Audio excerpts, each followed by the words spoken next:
ছেচল্লিশতম BCS এর লিখিত পরীক্ষা পেছানোর দাবিতে আগারগাঁওয়ে নির্বাচন কমিশন ভবনের সামনে অবস্থানরত চাকরি প্রার্থীদের সরিয়ে দিয়েছেন আইন শৃঙ্খলা বাহিনীর সদস্যরা। এদিকে জাতীয় নাগরিক পার্টি এনসিপির পক্ষ থেকে বিকেলে পিএসসি চেয়ারম্যানের কাছে একটি স্মারকলিপি দেওয়া হয়েছে। সরকারি কর্ম কমিশনের কার্যালয়ের সামনে চাকরি প্রার্থীদের অবস্থান কর্মসূচি পালনের কথা থাকলেও আইন শৃঙ্খলা বাহিনীর বাধার মুখে দুপুরে আগারগাঁওয়ে নির্বাচন কমিশন ভবনের উল্টো পাশে কর্মসূচি পালন করেন তারা। বিকেল ৩টার দিকে অবস্থান কর্মসূচি থেকে পিএসসি অভিমুখে যাত্রা শুরু করলে আইন শৃঙ্খলা বাহিনী তাদের হটিয়ে দেয়। এর কিছু পরে পিএসসির পরীক্ষায় স্বচ্ছতা এবং গতিশীলতা আনতে স্মারকলিপি প্রদান করে জাতীয় নাগরিক পার্টি এনসিপি।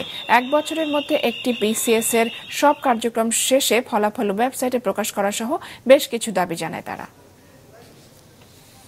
যেটি নিয়ে আন্দোলনটি হচ্ছে সেটি হচ্ছে আপনারা জানেন যে ৪৪তম বিসিএস এবং হচ্ছে ৪৬তম রিটেনের মাঝখানে যাতে একটি ন্যূনতম গ্যাপ থাকে এটি নিয়ে কিন্তু আন্দোলন হচ্ছে। তারা এরকম একটি প্রস্তাব দিচ্ছে যে সেটা হচ্ছে এই মে এবং জুন মাসে যাদের হচ্ছে ভাইবা ছিল তারা এখন ভাইবার জন্য প্রস্তুতি না নিয়ে তারা শুধু রিটেনের প্রিপারেশন নেই। রিটেন দেওয়ার পরে এই ২৩০০+ যারা তাদের পরবর্তীতে যখন রিটেন শেষ হবে তারপরে অল্প কিছুদিন সময় দিয়ে তাদেরকে হচ্ছে তাদের ভাইবাটি নেওয়া শুরু করবে।